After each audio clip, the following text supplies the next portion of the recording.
All right, now we're going to talk about the Scrollwork Designer. The SVG trace window works great for, real custom things, forged things. Now, the Scrollwork Designer is optimized to give you clean scrolls. So you can draw your own scrolls here, or you can also copy scrolls that you have found from a distributor or manufacturer. So the first thing I'm going to do here is upload our reference image and take that right there. Now this is an actual scroll that I screenshot this from King Metal's catalog. I know that I want to set my width at 5 inches.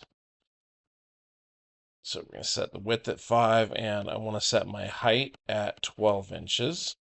Now that I've got my grid here laid out properly at 12 by 5, I'm going to increase my image width and my image height so that those fit. I've already done this once, so I know it's 203% is what I need to get to. There's 203% and 203% on this one. Boom. Okay, so now what I know here is that if I scroll down and look at this, I've got 11 3/4 inches is my height and 4 1/4 inches is my width. Now I'm going to lock the image in place so I can't accidentally drag it. Then click here and we're going to add an S scroll to it. So it defaults to a vertical position with your scrolls already kind of drawn a little bit there. We're going to rotate it a little bit so that it lines up properly. Now that red box you see, that's to determine what the actual dimensions are for saving. So we'll talk about that a little bit more. But now you see your rotation is correct. You just grab the scroll, get it over here in place. And the first thing we're going to do is we're going to draw this top scroll. And the way we're going to do that is we're going to scroll down here. We're going to, we have our spiral size, your spiral tightness, and your spiral turns. We're going to reduce our turns. And you see, just clicking that negative button there. Then we're going to increase our spiral size. See how that works? Oh, I forgot to do something. The thickness on this one is 5/16 and it is square bar. Now we're going to bring that back into place here.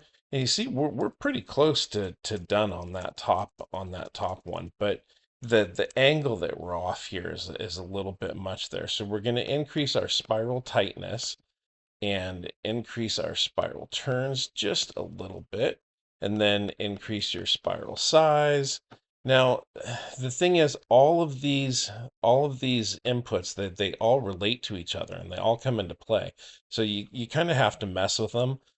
You can mess with them a little bit too much, really, because remember, this is just for visual representation on a drawing. It doesn't have to be completely perfect. The end on this scroll is a flattened scroll.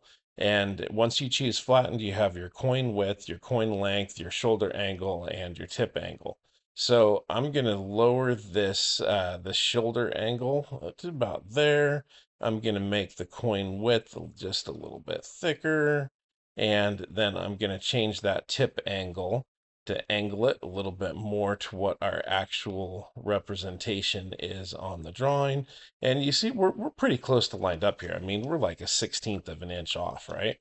I mean, do we really need to do any more? I don't know. I'm kind of a little bit of a stickler for perfection, so I'll probably increase that spiral size a little bit right there, increase that spiral tightness, go ahead and increase the spiral size again, and you know what? That's so darn close. I mean, come on. You know, you're not going to get a whole lot better than that.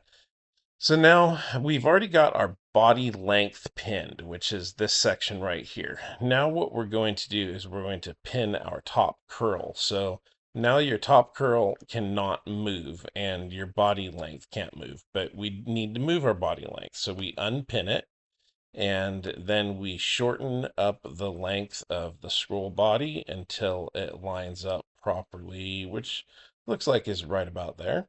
Then we go ahead and pin that. Now you come down here to your bottom curl, and you see here we've got quite a big spiral right here. So we're going to increase the spiral size, and increase it quite a bit there. Now, as you do that, you see now you got to go back and you got to shorten that body length. Remember what I said before, like all of these inputs, they all relate to each other. So when you adjust one thing, you kind of have to adjust another thing. So now we've adjusted that, and we're going to go ahead and pin that again so it doesn't move on us.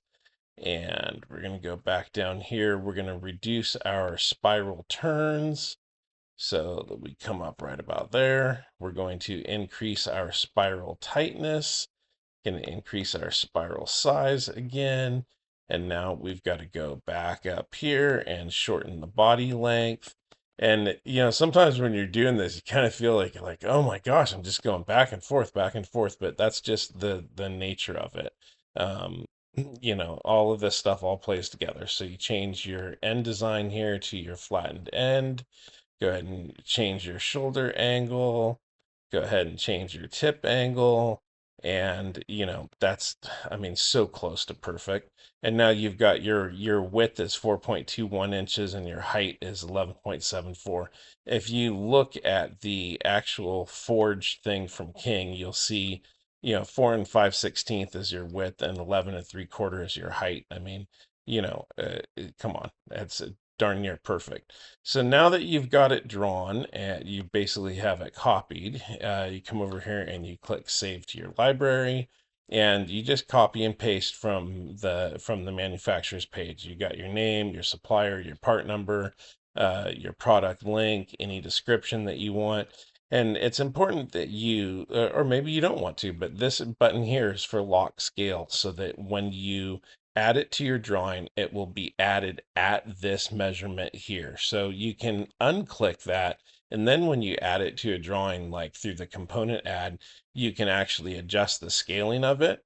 And when you adjust the scaling of it, the bar thickness will stay the same. So it is kind of cool to be able to do that. But anyway, after you've added all this, you just go ahead and click save. And once you've clicked save, then this is in your library and available for you to use on any other drawings.